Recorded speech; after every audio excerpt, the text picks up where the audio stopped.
പ്രിയപ്പെട്ടവരെ, ഞാൻ ബിനു മുനിപ്പള്ളി. കളിയോർമ്മകളുടെ 4-ാം ഭാഗത്തിലേക്ക് സ്വാഗതം. പച്ച മുതൽ രാശി വരെ ഒരു വട്ടുകളി. എടാ ജോസേ, നീ വെറുതെ തർക്കിക്കണ്ട. നിന്നെ ഞാൻ ശരിക്കും കറ്റിയതാ. പോടാ തോമ, നീ എന്നെ കറ്റിയിട്ടില്ല. ജോസേ, തമാശിക്കല്ലേ നീ? എന്നാ പറ, എവിടെ വെച്ചാ നീ കറ്റിയത്? ദേ, ആ 5-ാം കുഴിയുടെ കരയിൽ വെച്ച്. ഡാ ദിനേശ, നീ കണ്ടതല്ലേ? അതിപ്പം ഞാൻ ഓർക്കണില്ല. ആ തർക്കം പതുക്കെ ഒരു ഒച്ചപ്പാടിലേക്ക് പോകുമ്പോഴാണ് മീൻ കഴുകിയ വെള്ളം കളയാൻ വേണ്ടി നമ്മുടെ അന്നാമ്മ ചേടത്തി ചെമ്പരത്തി വേലിക്കരികിൽ എത്തിയത്. എൻ്റെ പൊന്നു ജോസേ, പോത്തുപോലെ വളർന്നിട്ടും നിനക്ക് നാണമില്ലടാ ഈ കുഞ്ഞു പിള്ളേരുടെ കൂടെ ഇങ്ങനെ വട്ടും കളിച്ച് നടക്കാൻ? അതല്ല ചേടത്തി, ഇന്ന് ഞാൻ ശരിക്കും ജയിക്കേണ്ടതാ. ഇവന്മാർ വെറുതെ കള്ളത്തരം പറയുവാന്നേ. അല്ലല്ല ചേടത്തി, ഈ ജോസാ നുണ പറയുന്നത്, പേരും നുണയൻ. ഓ, നിങ്ങളായി നിങ്ങളുടെ പാടായി, ഞാനില്ലേ. ദേ, അടുക്കളയിൽ കുറച്ച് മോരും വെള്ളം കൂട്ടി വെച്ചിട്ടുണ്ട്, വേണേ വന്ന് കുടിച്ചേച്ചും പോ. കേട്ട പാതി കേൾക്കാത്ത പാതി, വഴക്കും കളിയും ഒക്കെ അവിടെ ഇട്ടേച്ച് എല്ലാവരും കൂടെ ചേട്ടത്തിയുടെ വീട്ടിലേക്ക് ഒരോട്ടം. അയ്യോ, അവന്മാരുടെ വഴക്കിൻ്റെ വിശേഷങ്ങൾ പറയുന്നതിനിടയിൽ ഞാൻ ചോദിക്കാൻ മറന്നു. നിങ്ങൾക്ക് ഈ പറഞ്ഞ വട്ടുകളി എന്താണെന്നറിയോ? ഇല്ല അല്ലേ? എന്നാ പിന്നെ ഞാൻ പറഞ്ഞു തരാം, ശ്രദ്ധിച്ച് കേട്ടോണേ. ഏവർക്കും കളിയോർമ്മകളുടെ ഈ 4-ാം ഭാഗത്തിലേക്ക് സ്വാഗതം. ഇന്ന് നമ്മൾ പറയുന്നത് വട്ടുകളിയെക്കുറിച്ചാണ്. വളരെ പണ്ട് കേരളത്തിൻ്റെ എല്ലാ നാട്ടിൻപുറങ്ങളിലും വളരെയേറെ പ്രചാരത്തിലുണ്ടായിരുന്ന ഒരു കളിയാണിത്. പല ദേശങ്ങളിൽ പല പേരുകളിലാണ് ഇത് അറിയപ്പെട്ടിരുന്നത് എന്ന് മാത്രം.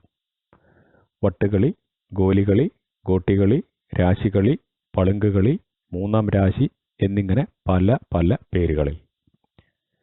ഇപ്പോൾ നിങ്ങളിൽ ചിലർക്കെങ്കിലും കളി പിടികിട്ടിക്കാണും അല്ലേ? ഇനിയും പിടികിട്ടാത്തവർക്കായി നമുക്ക് ആ കളിയെ വിശദമായി തന്നെ കാണാം കേട്ടോ. നാട്ടിൻപുറങ്ങളിലെ തെങ്ങിൻ തോപ്പുകളിലും റബ്ബർ തോട്ടങ്ങളിലും തിരക്കൊഴിഞ്ഞ മൺ റോഡുകളിൽ പലയിടത്തും റോഡിന് നടുക്ക് തന്നെയും 4 കൂടിയ മുക്കുകളിൽ റോഡരികുകളിലും അങ്ങനെ ഏതാണ്ട് എല്ലായിടത്തും ചെറിയ കുട്ടികൾ മുതൽ വല്യപ്പന്മാർ വരെ പ്രായഭേദമന്യേ എല്ലാവരും കളിച്ചിരുന്ന ഒരു കളിയാണിത്. ഒറ്റ നിബന്ധനയേ ഉണ്ടായിരുന്നുള്ളൂ, കളിക്കാരന് നിലത്ത് കുത്തിയിരിക്കാൻ പറ്റണം. എത്ര പേർക്ക് വേണമെങ്കിലും ഇത് കളിക്കാം. എങ്കിലും സാധാരണ 2 മുതൽ 5 പേർ വരെയാണ് ഒരുമിച്ച് കളിക്കാറുള്ളത്. കളിസ്ഥലം അത് നേരത്തെ പറഞ്ഞുവല്ലോ. കളി സാധനങ്ങൾ ഓരോ കളിക്കാരനും സ്വന്തമായി ഒരു വട്ട് അഥവാ ഗോലി അഥവാ പളുങ്ക്. കളിസ്ഥലമൊരുക്കൽ. പുതിയ സ്ഥലത്താണ് കളിയെങ്കിൽ മാത്രമേ ഇത് ആവശ്യമുള്ളൂ. അതല്ല എങ്കിൽ പഴയ കുഴികൾ അവിടെയുള്ളത് ഉപയോഗിക്കാം.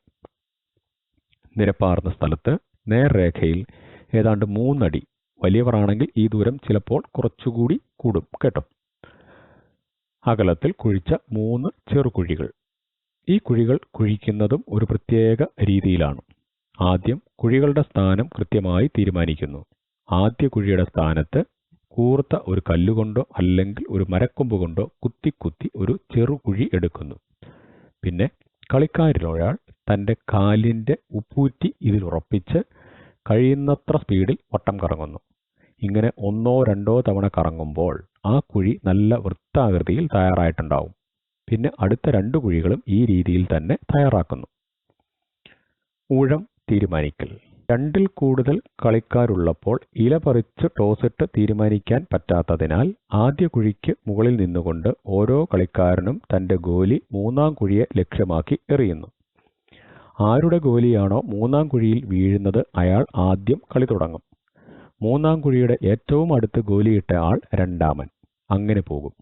ഇനി 1-ൽ കൂടുതൽ ആളുകൾ 3-ാം കുഴിയിൽ ഇട്ടാൽ അവർ മാത്രമായി ഒന്നുകൂടി ഗോലിയിട്ട് ഊഴം തീരുമാനിക്കുന്നു. കളി തുടങ്ങാം.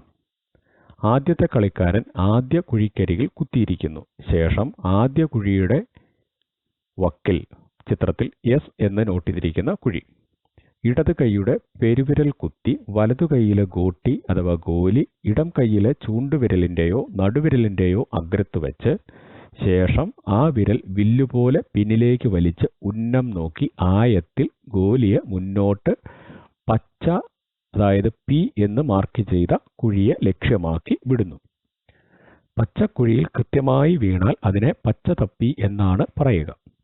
പച്ചതപ്പൽ കഴിഞ്ഞാലേ മുന്നോട്ട് കളി തുടരാനാവൂ.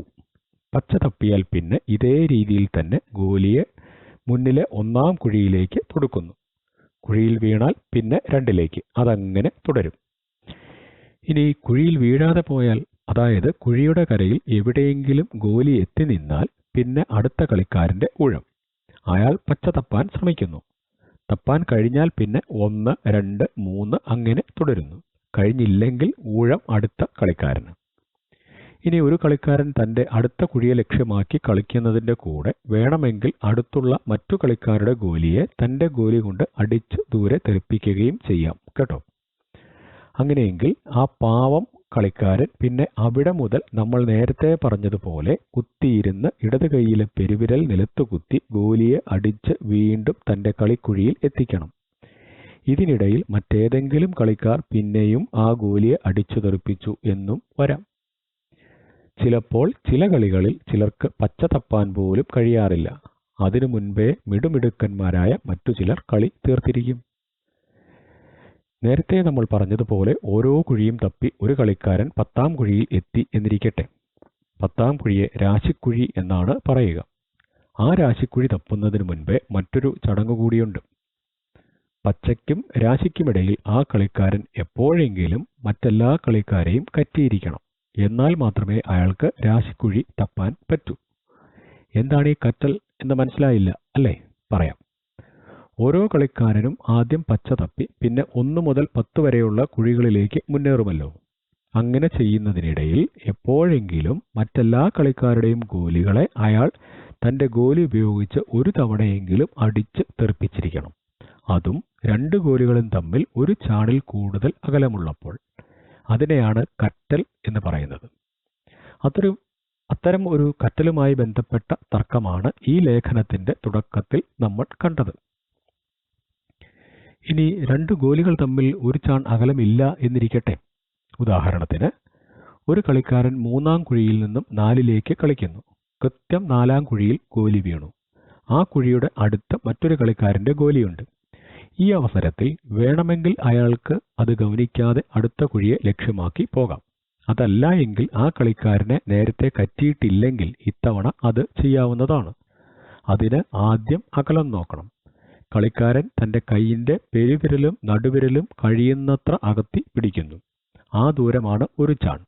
പിന്നെ പെരുവിരൽ അഗ്രം തന്റെ ഗോലിയെ മുട്ടിച്ചു വെച്ച് മറുവിരലിന്റെ അഗ്രം മറു കളിക്കാരന്റെ ഗോലിയുടെ മേൽ മുട്ടുമോ എന്ന് നോക്കുന്നു. മുട്ടിയില്ലെങ്കിൽ അത് അടിച്ചു തെറിപ്പിച്ചാൽ അത് നേരത്തെ പറഞ്ഞതുപോലെ കറ്റൽ ആകും.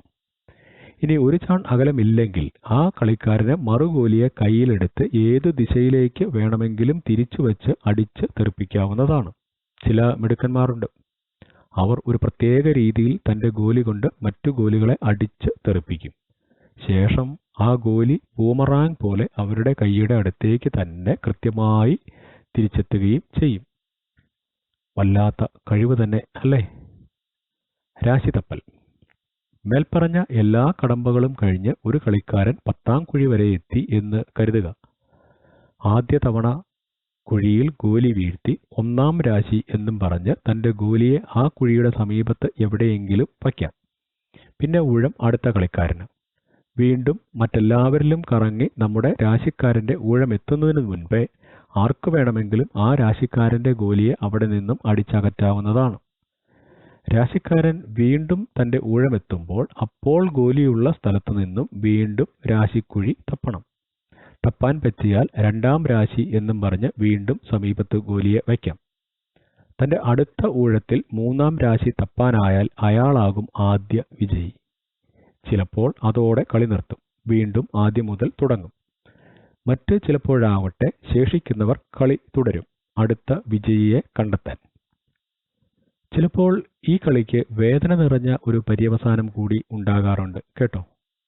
അത് പക്ഷേ അങ്ങനെ പന്തയം വെച്ച് കളിക്കുമ്പോൾ മാത്രം. ജയിക്കുന്ന കളിക്കാരൻ ആദ്യ കുഴിയിൽ നിന്നും തന്റെ ഗോലിയുമായി ഉന്നം പിടിക്കുന്നു. പക്ഷെ ഇത്തവണ ഉന്നം പച്ചക്കുഴിയല്ല, മറിച്ച് ആ കുഴിയുടെ മുകളിൽ തനിക്ക് അഭിമുഖമായി വെച്ചിരിക്കുന്ന തോറ്റ കളിക്കാരിലൊരുവന്റെ മുഷ്ടിയാണെന്ന് മാത്രം. ആ പാവം തന്റെ കണ്ണുകൾ ഇറുക്കെ അടച്ചാവും അവിടെ ഇരിക്കുന്നത്. സർവശക്തിയും എടുത്ത് അടിക്കുന്ന ആ ഗോലി വിരലിന്റെ എല്ലിൽ ഒന്ന് കൊള്ളുമ്പോൾ ഉണ്ടല്ലോ, ഓ, കണ്ണിൽ നിന്നും പൊന്നീച്ചയല്ല, പ്ലാറ്റിനം ഈച്ചയും ഡയമണ്ട് ഈച്ചയും വരെ പറക്കും. ഒരിക്കലെങ്കിലും അതനുഭവിച്ചിട്ടുള്ളവർക്ക് ഇപ്പോഴും നല്ല ഓർമ്മയുണ്ടാകും അതിൻ്റെ ആ ഒരു പരമസുഖം. എങ്ങനെയുണ്ട് നമ്മുടെ ഗോലികളി? വളരെ രസകരമല്ലേ?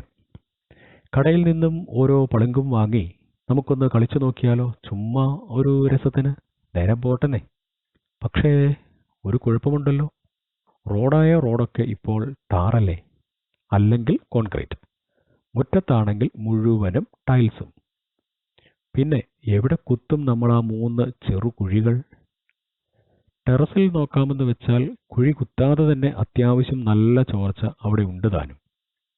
ഛേ, ആകെ മൊത്തം ടോട്ടൽ കൺഫ്യൂഷനായല്ലോ. രാശികളി എന്ന വട്ടുകളി നിങ്ങൾക്കിഷ്ടമായി എന്ന് കരുതുന്നു.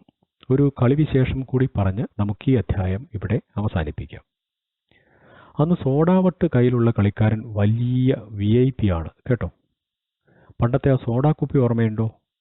ഒന്ന് കുലുക്കി ഒരു വിരൽ ഉള്ളിൽ കടത്തി ഞെക്കി വെട്ടിപ്പൊട്ടുന്ന ശബ്ദത്തിൽ പൊട്ടിച്ച് കടക്കാരൻ നമുക്ക് നേരെ നീട്ടുന്ന ആ പച്ച സോഡാ കുപ്പി, അതിലെ ആ കടും നീല വട്ടില്ലേ, അതാണ് ഈ സോഡാവട്ട്. അന്നും അതൊരെണ്ണം കിട്ടണമെങ്കിൽ വലിയ വിഷമമാണ്. കാരണം ഏതെങ്കിലും സോഡാ കുപ്പി പൊട്ടിയാലല്ലേ ഉള്ളിലെ വട്ട് എടുക്കാൻ പറ്റൂ. നമ്മൾ തുടക്കത്തിൽ കണ്ട ജോസ് ഇല്ലേ, പുള്ളിക്കാരൻ ഒരിക്കലൊരു കടുംകൈ ചെയ്തു. അന്ന് ഞങ്ങളുടെ നാട്ടിൽ നാരായണേട്ടൻ്റെ മുറുക്കാൻ കടയുണ്ട്. സോഡാ കുപ്പികളെല്ലാം പെട്ടിയിലാക്കി കടയുടെ തട്ടിൻ്റെ അടിയിലാണ് വെക്കാറ്. ഒരു ദിവസം ഉച്ചയ്ക്ക് കടയടച്ച് നാരായണേട്ടൻ ഊണ് കഴിക്കാൻ പോയപ്പോൾ ഒരു സോഡാവട്ടും തപ്പി ഏറെ നാളായി നടക്കുന്ന നമ്മുടെ ജോസ് ഉണ്ടല്ലോ, പുള്ളിക്കാരൻ പതുക്കെ ചെന്ന് ഒരു സോഡാ കുപ്പി എടുത്ത് അടുത്ത കല്ലിൽ ഒറ്റയടി. പക്ഷെ വെപ്രാളത്തിൽ കാലിക്കുപ്പിക്ക് പകരം പൊട്ടിക്കാത്ത ഒരു സോഡാ കുപ്പിയാണ് ജോസ് എടുത്ത് കല്ലിൽ അടിച്ചത്. ഗ്യാസ് നിറഞ്ഞ കുപ്പിയല്ലേ, അത് വെടിപൊട്ടുന്ന ഒച്ചയിൽ പൊട്ടിയതും ഒരൊറ്റ നിലവിളിയായിരുന്നു അവൻ. നാൽക്കവലയല്ലേ, 4 പാട് നിന്നും ആളുകൾ ഓടിക്കൂടി. നോക്കുമ്പോൾ നമ്മുടെ ജോസ് വാവിട്ട് നിലവിളിക്കുന്നു. ആർക്കും ഒന്നും മനസ്സിലായില്ല. എല്ലാവരും വിചാരിച്ചു ഏതോ സോഡാ കുപ്പി ഗ്യാസ് കൂടി പൊട്ടിയപ്പോൾ അതിലെങ്ങോ പോയ ജോസ് പേടിച്ച് കരഞ്ഞതാണെന്ന്. ഈ തിരക്കിനിടയിൽ ആ കുപ്പിയിൽ നിന്നും ദൂരെ തെറിച്ചു വീണ ആ കടും നീല വട്ടാകട്ടെ, അത് നമ്മുടെ ദിനേശൻ കൈക്കലാക്കുകയും ചെയ്തു. മണ്ണും ചാരി നിന്നവൻ പെണ്ണും കൊണ്ടുപോയി എന്ന് പറഞ്ഞതുപോലെ. രാശികളി എന്ന വട്ടുകളിയെക്കുറിച്ചുള്ള നിങ്ങളുടെ വിലയേറിയ പ്രതികരണങ്ങൾ പ്രതീക്ഷിച്ചുകൊണ്ട് സ്നേഹപൂർവ്വം ബിനു മുനിപ്പള്ളി.